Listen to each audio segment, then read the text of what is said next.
Oh, it's decision time at my football club.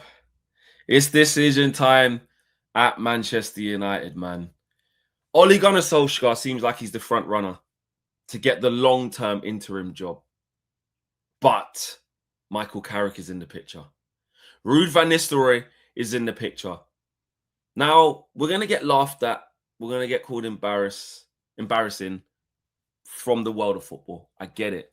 But at the same time, these are our options. And if we're not going to get a permanent manager, we have to get someone who knows the club. You do. Otherwise, what we're going to do? Well, look what happens when we've got Ranić. So, Ole, Carrick, Ruud. Ole, we literally paid 10 million to leave the football club. Like, we're forgetting that. We're forgetting we paid him loads of money to leave the club. But Ole on an interim basis, we know what type of Ole activates. Carrick, good coach, up-and-coming coach, did some good stuff at Middlesbrough. We haven't seen him in this type of role before. So I feel like we want him more out of like, we had Ole before, so just make it Carrick this time so it's different. New toy syndrome. Do you know what I'm saying? You know the kids who just want the new toy? Is it that? And then Ruud, listen, he had, 4 games, I think. He did well, beat Leicester twice so much that they wanted to sign him. They did. And then he went down. So, I don't know. I think we're going Carrick for the shiny new toy. It could be Solskjaer. But interestingly, yesterday, it did feel like maybe the pendulum was swinging a little bit more to Michael Carrick, also known as Carricky. And maybe he... No one never said that. Carricky. Well, that's that in the super chat goal this morning. That's the question. The question is Ole or Carricky. You know, is the question with the super chat goal.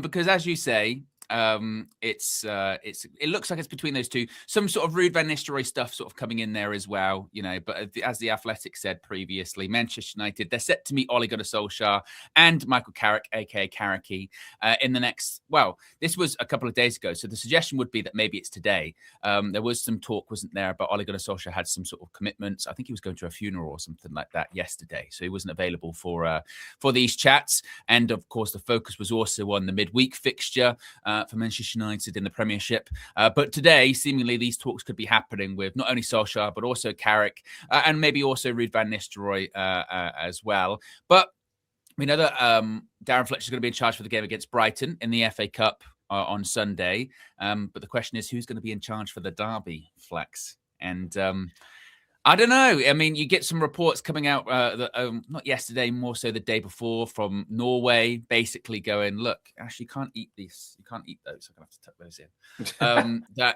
That you, honestly, you're obsessed. You're obsessed.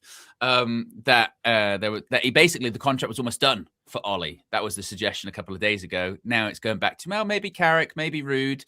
And obviously, we don't need to figure it out for this weekend. It's more for next week. So your guess is as good as mine. The only thing we do know is that it looks very, very unlikely that it's going to be like a team effort. You know, the band doesn't look like it's going to be getting back together when it comes to Ole and Carrick, because they're seen as individuals as opposed to a team. So what do you think? What do you think, Fleck? What do you think? It's just really hard. And it's not enough now. Now the dust is settled and, you know, the paparazzi are following Ruben to Waitrose every minute. I'm seeing on my timeline.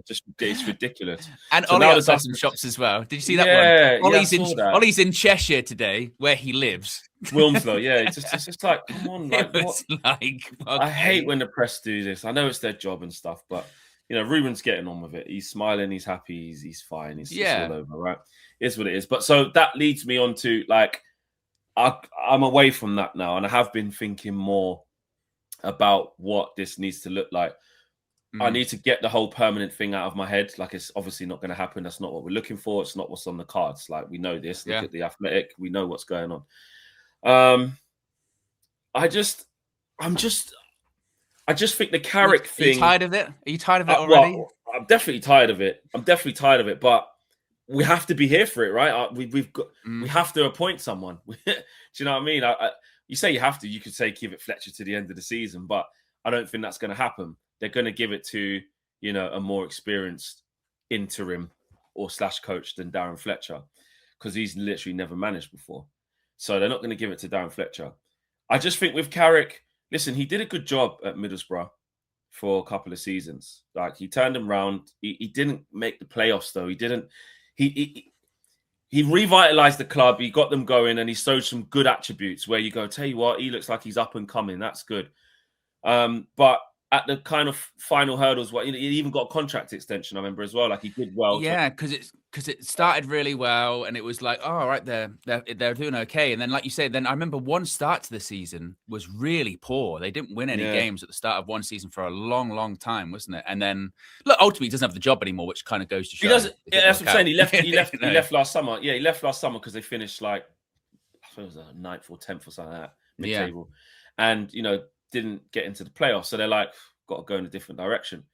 And they've been doing pretty good since then, actually. But I just feel like that's a shiny new toy vibe. Like, I don't think he's done so well at Middlesbrough that would be idiots to pass it up. And some people are trying to paint it as that of like, it's got to be Carrick for me because of like this real strong. But really, it stems out of two things. And I actually get it, though. I actually get it when I break it down. One, it stems from like, we haven't had him before, like as a long-term interim, so do it. And secondly, it stems more from, like I was saying at the top of the show, like the revisionism or not wanting to do revisionism of Ollie. Like, we paid this guy, it went horribly wrong, like horribly wrong. And I know the sentiment of it was horrible that he left crying, and that's because, listen, the club means so much to Ollie, and we love Ollie. Okay, that will never change. But both sets of the side of the relationship will never change. But as a manager, once he got the job, he proved he was nowhere near it. Okay, people, and again, the revisionism of how bad we got under Amram and how far we maybe drifted from at least a little bit of vibe, something to cling on to, is that we ended up going that Ollie's probably given us the best tenure. Maybe Jose, but in terms of like, there was a period where you felt like something could ignite. You felt like we're a bit untouchable on the counter-attack. Even though it's COVID, we're like 17 games unbeaten. We won all the away games. Like, there was a period as a fan where you felt, look at us. So, and it led to nothing, by the way. It led to him getting sacked and hounded out. But at the end of the day, as a fan, because it gets so bad with Ruben, you then going back to memories under Ollie going, do you know what? I put myself in this category. When we were so bad under Ruben, I was doing videos saying Ollie wouldn't have us 15th. I'm telling you now, 4-2-3-1 Ollie, we wouldn't be this bad. But I was using it as a measuring stick to say how bad we actually were under Ruben. The stats backed it up. His record backed it up. And what happened with Ruben in 14 months backed up that since Sir Alex has come in, he's been factually the worst. People want to paint it up like, no, he still shouldn't have lost his job and stuff. No, he was terrible. So out of all of that, anyway, cut long story short, out of all of that, it leads us to go, well, he would actually been the best. So, yeah, maybe we should get him back. Do you know what I mean? It's just all shit. Honestly, Flex, like, to what it really has been, it's been a week of revisionism and misremembering, and like, even like you mentioned with even Carrick, I didn't even think it was possible. Honestly, Flex, I didn't think it was possible to like try and do revisionism for Michael Carrick's interim reign of like 2 games or whatever, 3 games.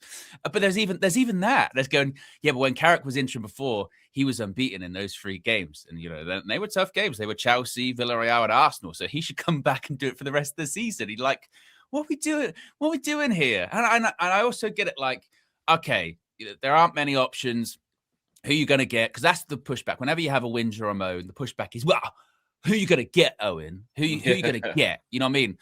Unless you're recruiting this guy, or unless you can offer alternative, you're just whinging for whinging's sake. So you shut up, yeah? You be quiet. You keep your mouth shut, whatever. Same people that when they have their opinion, they're told that I'm not going to be censored. I try to censor people, which is just fucking bizarre, right? But it's revisionism. It's revisionism of the Carrick stuff. It's revisionism of clearly the Solskjaer stuff. I mean, my goodness me. I just think that people just forget a lot of it. Like you said, the interim part was really good. The record was really good, but he took over a team in 6th and finished in 6th because from March onwards, where he was the permanent coach, it all went completely pear-shaped. It was bad.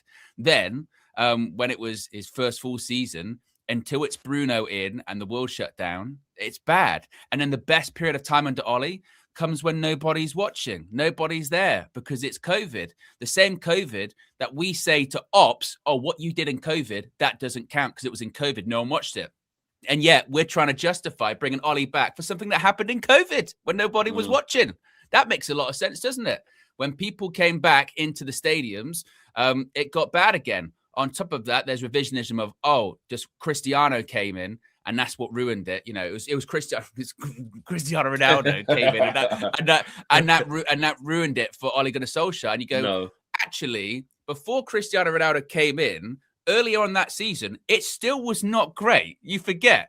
We won our first. Everyone remembers the Leeds game. Everyone remembers like 5-1 home against Leeds. That was great. What they forget is afterwards was draw against Wolves, draw against Southampton. You know, and we were bad. I remember. And then up to the Newcastle game where he came in. Yeah, we had a little bit of a turn and he started scoring some goals. I remember it. It wasn't good. It was bad, and it's just this. I don't know. And like you said, the reason because of it is because it's compared to Ruben. It's compared to Ruben, and it's compared to the last 12 months. At the same time, when Ruben was in, as recently as a couple of weeks ago, even Ruben Amorim's biggest defenders were saying, you can't compare anything to last season because it doesn't count. It doesn't matter. But now we're comparing prior coaches to last season when we're saying it didn't matter. So we're just changing the narratives. We're just shifting the goalposts every 5 minutes to justify it. And I must say, the behavior of some Man United fans during Wednesday's game against Burnley was the biggest bunch of point-scoring bullshit I've ever seen in my life. All over the timeline, There were people that were like really against Ruben Amorim that were basically looking at that going, Darren Fletcher was so much better. It was so much better. And you're going like, no, it's not. It's not so much better. Why just because you hated Ruben does not make that so much better. And then you had like the Ruben defenders that were like, see, Ruben was never part of the problem. It's exactly the same. And you go, well, it's still his team 2 days later. Of course it's going to be the same.